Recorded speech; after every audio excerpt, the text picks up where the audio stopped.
Muy buenos días, otra vez con ustedes con un tema que es continuación de los anteriores. Hoy vamos a hablar de formas de vida y vamos a comenzar a hablar de las células procariotas, las primeras células que existieron y que todavía están en nuestro medio con sus características. Vamos a hablar de ellas. Como vimos anteriormente, existen diferentes formas de vida con características diferentes y eso ha llevado a la necesidad de clasificar a los seres vivos para poder conocerlos mejor. La clasificación de los seres vivos se basa en una serie de características y funciones que permiten dividirlos en tres grupos bien definidos. Bacterias son células procariotas. Arqueas son procariotas pero con algunas diferencias en relación con las bacterias.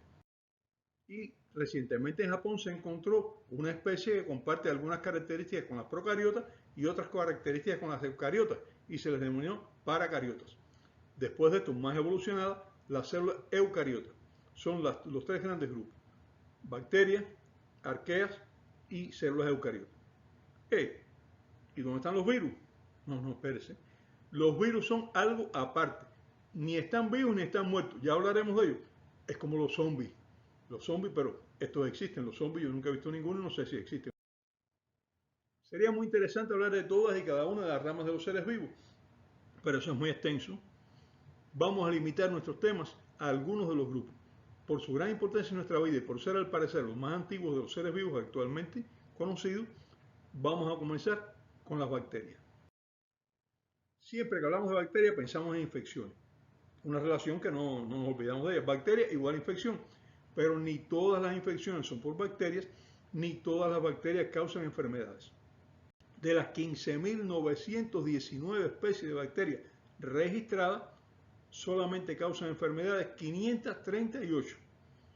El resto, enfermedades al hombre me refiero, hay otras que causan enfermedades a los animales, ¿no?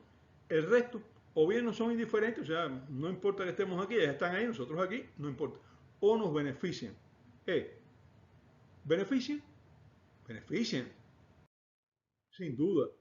En nuestro intestino viven bacterias que nos facilitan la digestión, bacterias que producen vitamina K, bacterias que producen ácido fólico, biotina, que digieren los carbohidratos complejos y los azúcares de la leche. En la piel viven muchas bacterias, principalmente estafilococo, todas sin causar enfermedades ninguna, porque nuestro sistema inmune nos defiende de ellas e impide que nos enfermemos.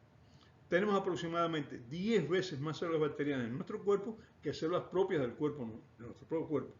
Muchos probióticos que se comercializan contienen bacterias, entre ellos lactobacilos. Y no vamos a hablar ahora de todos los beneficios de la bacteria, porque eso lo tenemos también al final, no vamos a repetir el tema. Actualmente, algunas bacterias se utilizan en ingeniería genética. Esto sí vamos a decirlo ahora porque es muy importante. Para incorporarles un gen y producir medicamentos de forma más rápida y menos costosa que los métodos tradicionales. ¿Sabían eso?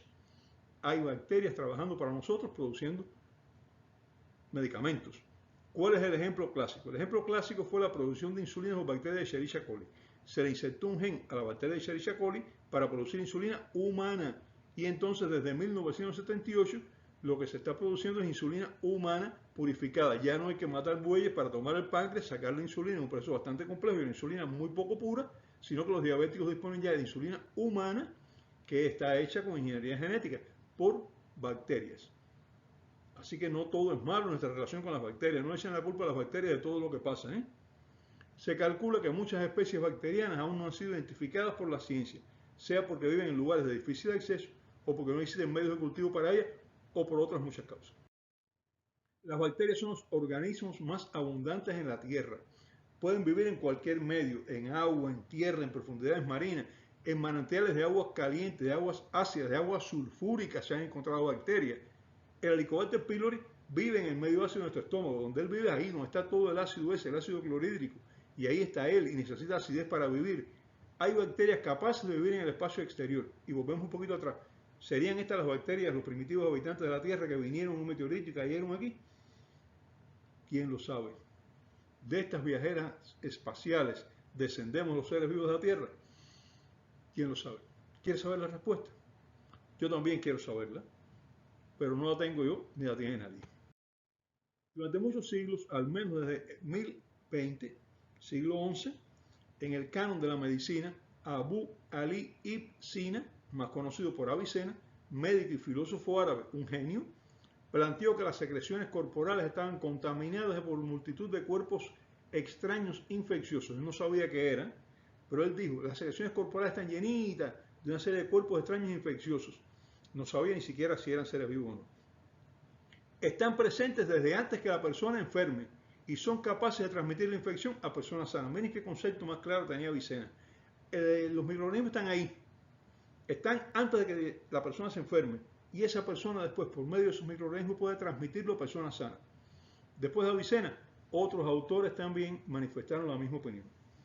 Pero tuvieron que pasar más de 600 años después de Avicena hasta que Anton van Leeuwenhoek, un comerciante holandés, aficionado a la óptica, ni era médico ni nada de eso, una cosa interesante para que ustedes vean qué clase de descubrimiento hizo este señor, fabricó el primer microscopio y quedó sorprendido.